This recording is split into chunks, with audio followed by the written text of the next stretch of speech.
7h, 9h, Europe 1 matin. Et voici le zapping politique. Bonjour Dimitri Vernet. Bonjour à tous.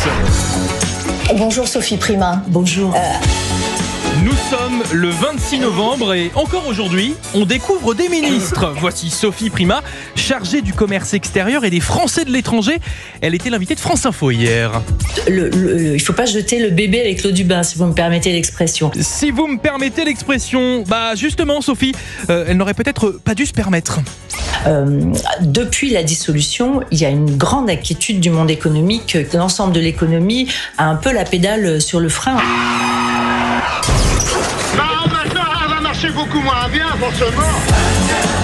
Avoir la pédale sur le frein, il manque un pied dans l'histoire. Avoir la pédale sur le frein, comme Marine Le Pen avec ce gouvernement à notre micro Europe 1 CNews. Si le vote avait lieu cet après-midi, vous voteriez à l'abstention. Ah, si le budget reste en état, nous l'avons toujours dit. Un coup de pression, comme on dit, traduit par le président du Rassemblement national, Jordan Bardella.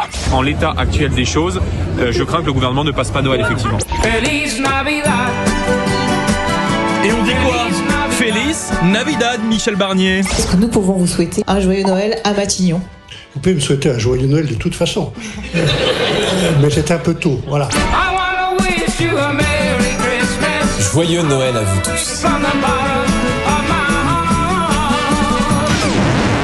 On joue pas à pile ou face avec l'avenir du pays.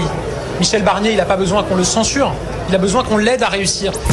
Gabriel Attal était en déplacement dans l'Orne hier, l'occasion pour lui de nous montrer ses plus belles cascades. Vous vous rendez compte que vous avez un groupe à l'Assemblée nationale qui propose de revenir, d'abolir le délit d'apologie du terrorisme ? C'est gravissime.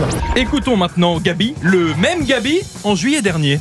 Moi je le redis ici, tout me sépare de la France insoumise. Donc ça fait pas plaisir de devoir faire barrage au Front National en utilisant un autre bulletin qu'il n'aurait pas voulu. Moi, je le dis ici, je considère que c'est aujourd'hui notre responsabilité que de le faire. Cette cascade a été réalisée par un professionnel, ne la reproduisez surtout pas chez vous. C'est gravissime. Abroger le délit d'apologie du terrorisme, c'est gravissime, oui, et c'est signé LFI. Au nom de l'apologie du terrorisme, en réalité, on attaque liberté d'expression de syndicalistes, de partis politiques et autres. Mais rien de surprenant quand on écoute les insoumis comme Éric Coquerel sur Sud Radio, bizarrement muet sur certains sujets, l'ordinateur Mélenchon ne répond plus. J'ai une question quand même, puisque vous parlez d'ennemis de l'intérieur. Est-ce qu'un islamiste est un ennemi de l'intérieur ?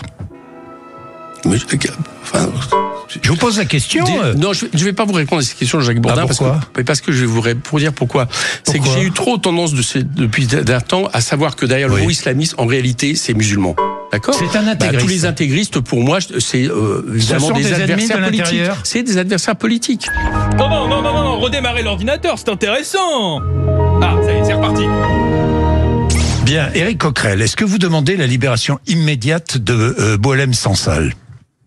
De qui, excusez-moi ? De Boualem Sansal. J'avoue mon ignorance. Vous ne savez pas qui est Boualem Sansal ? En Algérie, vous voulez dire ? Oui. Ah bien sûr. Qui est Boualem Sansal ? C'est un écrivain, oui. Bon, un écrivain. Et moi, je trouve que j'estime que tout écrivain n'a rien à faire dans des géoles d'un État. Surtout un écrivain qui dénonce l'islamisme. Conclusion, le logiciel LFI est devenu totalement obsolète pour la République. La République, c'est moi. Allô, monsieur l'ordinateur. Merci beaucoup Dimitri Vernet, votre zapping politique chaque matin sur Europe 1. Dans un instant, restez avec nous, l'heure des pros. Bonne journée. Europe 1.